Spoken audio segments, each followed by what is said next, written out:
तो hello everyone. तो स्वागत है आपका फिर से। तो आज हम लोग एक छोटा-सा टॉपिक देखने वाले हैं, वो है एनीमिया इन सेकेंडरी। वैसे तो ये देखा जाए तो छोटा टॉपिक नहीं है, बहुत बड़ा टॉपिक है, लेकिन हमारे एग्ज़ाम में उतना ज़्यादा नहीं पूछा गया है, लेकिन ये वाइवा में पूछा जाता है, इसलिए हमको याद रखना बहुत ज़्यादा ज़रूरी है। ओके, चलिए स्टार्ट करते हैं। तो एनीमिया इन सीकेडी, तो major causes of anaemia in secondary क्या होता है, यही आपको पूछा जाएगा वाइवा में। तो फिर क्या होता है, मेजर कॉजेज यही होता है कि रिलेटिव इरिथ्रोपोइटिन डिफिशियंसी हो जाता है, यही हम लोग का मेजर कॉज है बॉडी में, ठीक है। क्योंकि सीकेडी हुआ है और हम लोग जानते हैं इरिथ्रोपोइटिन है वो कहाँ से सीक्रेट होता है, इसकी वजह से, ठीक है। तो फिर और दूसरा होता है हम लोग का आयरन डिफिशियंसी की वजह से। अब कैसे होगा, तो ड्यू टू इंक्रीज्ड हेप्सिडिन, तो हम लोग पैथोजेनेसिस में देखेंगे कि आयरन डिफिशियंसी क्यों हो रहा है, ठीक है, क्योंकि हेप्सिडिन बढ़ जाता है और जो कि एक कंप्रोमाइज्ड न्यूट्रिशन भी रहता है यूरेमिक सिंड्रोम की वजह से। पेशेंट ढंग से खाना वाना नहीं खा पाता, जिसकी वजह से भी वो आयरन ढंग से लेता नहीं है, तो वो भी हो सकता है। वही लिखा है कि severe nausea and vomiting due to hyper uraemia. अब ब्लड लॉस भी होता है, क्यों, क्योंकि अगर ड्यूरिंग डायलिसिस डायलिसिस के समय कुछ ब्लड लॉस होते हैं। So there is a platelet dysfunction in CKD patient, thus increasing bleeding risk को बढ़ा देता है।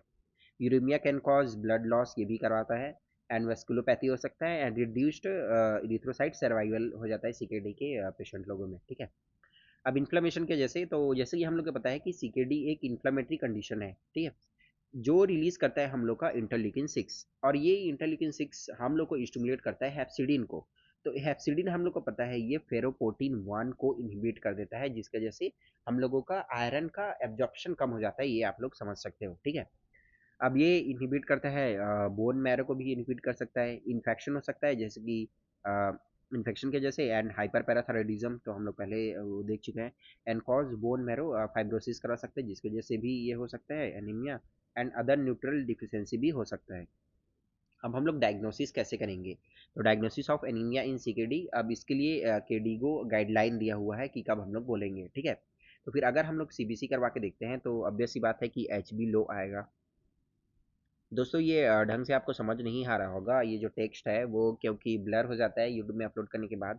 तो आप लोग जाके टेलीग्राम से इसको डाउनलोड कर सकते हो। मेरे चैनल का लिंक डिस्क्रिप्शन में मिल जाएगा, वहाँ पे आप बिल्कुल फ्री डाउनलोड कर सकते हो। सभी लेक्चर जितने भी अपलोड हुए हैं वो सब का पीडीएफ आप डाउनलोड कर सकते हो। तो एच बी अगर लो है, अब लो कब रहेगा, अगर मेल में लेस देन 30 ग्राम पर डीएल है या फिर फीमेल में लेस देन 12 ग्राम पर डीएल है, तब लेंगे।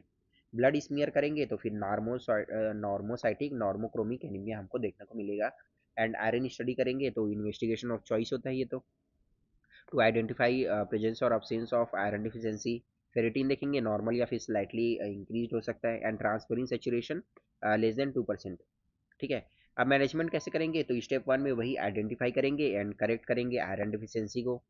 देन ड्रग ऑफ चॉइस हम लोग का वैसे वैसे तो इरिथ्रोपोइसिस स्टिमुलेटिंग एजेंट होता है, जिसको हम लोग ईएसए बोलते हैं। And recombinant that is erythropoietin and darbepoetin देते हैं, ठीक है। अब इसका इंडिकेशन आपसे पूछा गया जाएगा कि इरिथ्रोपोइसिस स्टिमुलेटिंग एजेंट कब कब देते हैं।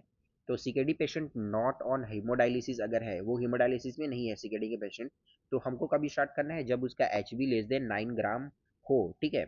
एंड स्टॉप करना है जब उसका एच बी कितना हो जाए, ग्रेटर देन 11.5 ग्राम पर डीएल हो जाए तब।